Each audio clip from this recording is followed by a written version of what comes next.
আমি আপনাদের আরও একটা লাল গরুর খাবার নিয়ে আসছি। দেখেন এইবারে 3টে গরু, 3টাই লাল।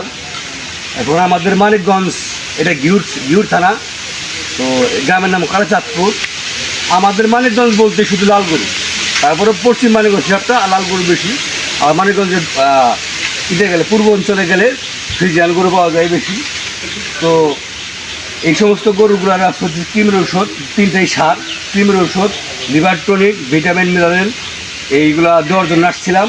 আর হচ্ছে এগুলো কৃমির ইঞ্জেকশন করতে হবে, কলিজা কৃমি এবং কি চামড়ার উপরে যে কৃমিগুলো বসবাস করে, আইভারমেকটিন আর হচ্ছে নাইট্রোক নিলক্সিন দিয়ে আজকে চিকিৎসা দিয়ে গেলাম। পরবর্তীতে ওরা লিভার টনিক, কৃমির ঔষধ, আপনার ভিটামিন মিনারেল খাওয়াবে। সামনে কিছুদিন পরেই থেকে এরা তো ইডভিত্তিক প্রিপারেশন নেয়, শুধু 4 মাস 6 মাস খাওয়াবো এরকম কোনো প্রিপারেশন না।